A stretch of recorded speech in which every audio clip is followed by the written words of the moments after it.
Bom dia, boa tarde, boa noite ou boa madrugada, meus caros seres filosóficos.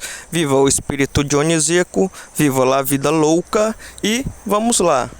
Dando continuidade à nossa saga dos filósofos da physis ou filósofos da natureza, hoje nós falaremos sobre Demócrito de Abdera. Eu não sei se vocês sabem, mas não é porque um filósofo ele é pré-socrático que necessariamente ele vai ter que estar cronologicamente atrás de Sócrates, anterior a Sócrates em ordem cronológica. Pois existem filósofos pré-socráticos que viveram no período de Sócrates, viveram no período socrático e após a morte de Sócrates, após a condenação de Sócrates ao suicídio, estes filósofos ainda continuaram vivendo. Então a gente teve filósofos que eram considerados pré-socráticos vivendo no período de Sócrates e mesmo após a condenação de Sócrates ao suicídio, ainda tivemos filósofos pré-socráticos. Agora você me pergunta, como assim os filósofos eles são considerados pré-socráticos se eles vieram cronologicamente depois de Sócrates ou viveram ali no mesmo período de Sócrates, no período socrático? Como é que um filósofo era contemporâneo de Sócrates, viveu no mesmo período que ele também e mesmo assim ele é considerado pré-socrático? Esses pensadores, eles são considerados de pré-socráticos justamente porque todos eles tinham a mesma linha de pensamento, tinham o mesmo ponto central com que todos ali trabalhavam. Então, esse ponto central com que todos trabalhavam e tinham a mesma característica fez com que esses filósofos eles ficassem conhecidos por filósofos pré-socráticos. Nós temos como exemplo o filósofo Empédocles, fundador da teoria dos 4 elementos. Ele viveu no período socrático, viveu no período de Sócrates, foi contemporâneo de Sócrates e mesmo assim ele foi considerado um filósofo pré-socrático, porque ele tinha essa mesma linha de raciocínio, qual é a origem de todas as coisas. Todos eles se debruçaram sobre essa procura pela arché. E o Demócrito de Abdera também partiu em busca desse elemento primordial. É por isso que mesmo ele vivendo ali após a condenação ao suicídio de Sócrates, ele é considerado um filósofo pré-socrático, porque ele buscava também essa arché. Além de que o Demócrito ele é considerado o último dos filósofos pré-socráticos, o mais assim, pelo menos relevante até onde se sabe. O Demócrito foi discípulo de Leucipo de Mileto. Os dois desenvolveram a respeito do átomo. Portanto, ambos pertenciam à escola atomista. Porém, o Demócrito vai ser o discípulo que vai superar o seu mestre. Ele vai um pouco mais além que o Leucipo. O Demócrito vai desenvolver a noção de átomo e vai colocar o átomo como a sua arché. Então, o elemento primordial que deu origem a tudo e a todas as coisas é justamente o átomo em Demócrito.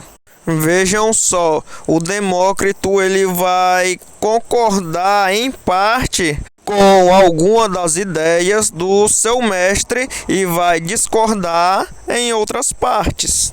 Como, por exemplo, ele vai concordar a respeito do vazio e das partículas invisíveis e indivisíveis. Além do que, tanto o vazio quanto essas partículas eternas e infinitas, elas estão ali constantemente ligadas.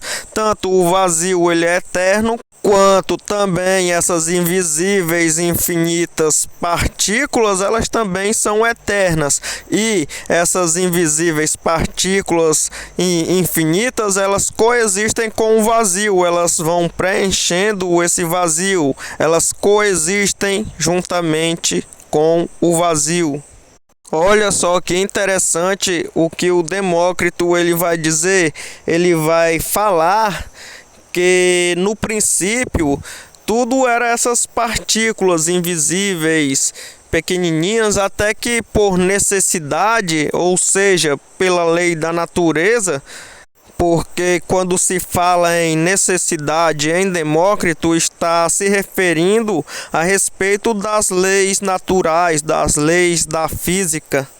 Então, no princípio, tudo era apenas átomo, até que houve um vórtice, uma espécie de ciclone atômico, e fez que esses átomos eles acabassem criando tudo o que vemos hoje. Então ele vai dizer o quê? Que tudo que nós vemos, tudo é composto por essas partículas invisíveis, infinitas e eternas, que são justamente os átomos. E o Demócrito ele vai levar essa noção, essa concepção de átomo até para a sua cosmologia. E a cosmologia de Demócrito vai influenciar muita gente. Muitos filósofos, porque é com os filósofos pré-socráticos que se começa a origem ali do conhecimento racional. Então, os filósofos pré-socráticos, eles são influentes para muitos pensadores, pois nós temos diversos pensadores que foram beber da fonte da filosofia pré-socrática, para então poder desenvolver mais ainda os conhecimentos.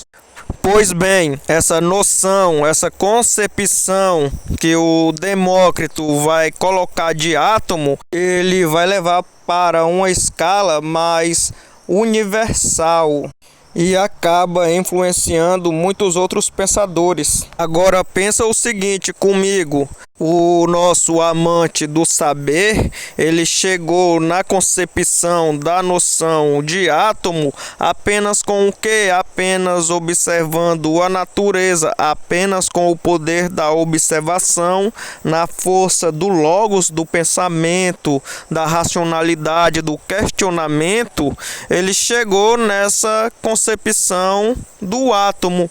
Portanto, ele pega essa noção do átomo desde a partícula invisível e indivisível, porque ninguém consegue enxergar um átomo. É impossível, pelo menos até por enquanto, para a gente a olho nu enxergar um átomo. Se bem que tem muita gente que pensa ter visto um átomo.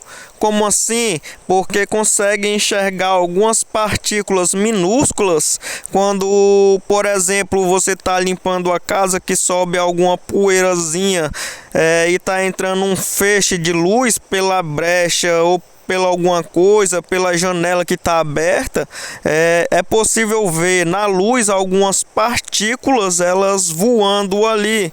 Aquilo ali são minúsculas partículas, mas ainda não são átomos, porque o átomo a gente não consegue ver, principalmente a olho nu.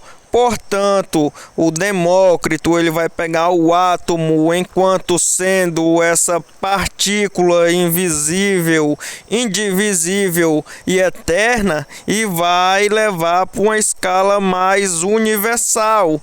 Ele fala que seja possível até o quê? Até ter um átomo, por exemplo, que aqui é impossível para nós vermos um átomo a olho nu, mas que se você puder parar e analisar bem, pode existir algum lugar no universo que tenha um átomo que possa ser do tamanho de um planeta. Pois bem, vejam só, isso é uma citação em um dos poucos fragmentos que foram achados a respeito de Demócrito de Abdera sobre a sua cosmologia, a respeito dos planetas. Existem numerosos mundos, diversos em tamanhos. Então, aqui ele está falando a respeito do tamanho, que é variado, deriva desde pequenos, desde um átomo, como foi dito lá atrás, pequeno, invisível e indivisível, até planetas maiores. Portanto, aqui ele está falando dessa variação de tamanhos, que existem mundos que são maiores e existem mundos que são menores. E que esses mundos também, eles são numerosos. Continuando, em alguns mundos não há sol ou lua, em outros há um sol e uma lua ainda maiores do que o nosso, e em outros há ainda mais do que um de cada. Então a gente pode observar o quê? Que o Demócrito, ele somente através desse poder da observação e do seu logos, ele chegou a conclusões magníficas somente observando o mundo e pensando, se questionando sobre a sua realidade, sobre o mundo à sua volta. E chegou a essas conclusões que hoje a ciência até comprova pra gente. Existem aí galáxias de tudo que é jeito, com planetas de todos os tipos. Existem planetas até que é compostos por diamantes. Existem planetas que também que chovem vidro. Existe até o planeta da Barbie com a pantera cor-de-rosa, que é justamente um planeta cor-de-rosa. Existem planetas de tudo que é jeito, e quando o Demócrito ele fala mundos, ele ainda não tinha essa compreensão que a gente tem mais desenvolvida a respeito de galáxias. Ele estava falando o que? Ele estava falando a respeito dos planetas, ou seja, quando ele está falando mundo, ele está se referindo aos planetas. Continuando com a citação, alguns mundos estão se expandindo, outros estão encolhendo. Estão observando como Demócrito é um pensador que está à frente de seu tempo, pois ele consegue até prever aquela discussão que teve entre os cientistas, onde eles rebaixaram Plutão. Agora Plutão não é mais um planeta, agora Plutão é um corpo anão celestial. É quase como se você dissesse que uma pessoa com nanismo, ou seja, nos termos mais leigos, é como se você falasse que um anão não é pessoa. Ou seja, rebaixaram Plutão para um corpo anão celestial. Agora Plutão não é mais um planeta, ou seja, ele meio que fez uma previsão dessa famosa discussão, que tem pessoas que aceitam que Plutão não é um planeta, tem gente que fala que Plutão é um planeta e fica nessa briga. Plutão é um planeta, Plutão não é um planeta.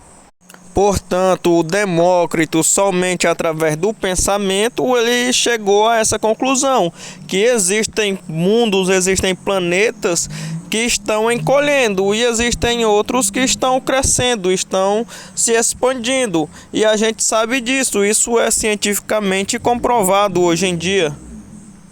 E, por fim, a última parte da citação. Alguns mundos estão nascendo, outros mundos estão morrendo. Estes mundos se destroem quando colidem uns com os outros. Ou seja, ele conseguiu prever até a questão da colisão dos planetas, diversas teorias baseadas em cima de colisões de estrelas, de planetas. O Demócrito, ele somente através da observação e do pensamento, ele chegou a essas diversas conclusões que a ciência hoje em dia só vai comprovando. Então o Demócrito, com o estudo do seu átomo, desde as partículas partículas minúsculas, infinitas, indivisíveis e invisíveis até os planetas, ele serviu como um dos principais influentes dos pensadores no estudo da astronomia. E é claro que a sua teoria do átomo é aceitável ainda por muita gente. Porém, com o avanço científico, nós sabemos que o átomo ele já vai possuir um núcleo, já vai ter quarks e outras partículas menores que o átomo, que vai ser justamente as partículas que irão formar o átomo. Porém, mesmo não sendo hoje o átomo a menor partícula existente, o Demócrito ele ajudou e muito no avanço das ciências, principalmente na química, na astronomia. Se você for parar para dar uma analisada, a grosso modo falando, o Demócrito ele pode ser considerado o pai da química. E assim a vida vai seguindo. Foi quebrado o paradigma científico do átomo, assim como foi quebrado alguns outros paradigmas científicos, como por exemplo a respeito da astronomia, do nosso modo de enxergar o mundo, da nossa visão de mundo. Muitos paradigmas foram sendo quebrados e paradigmas científicos funcionam exatamente dessa maneira. Conforme vai passando o tempo, aquele paradigma científico que foi colocado lá atrás, como se passou muito tempo e se pôde desenvolver mais conhecimento, se pôde aprofundar muito mais a respeito daquele conhecimento, um paradigma que foi colocado lá atrás, consequentemente com o aprofundamento do conhecimento, posteriormente ele vai ser quebrado. Consequentemente vai ocorrer de esse paradigma acabar sendo quebrado. Ou não.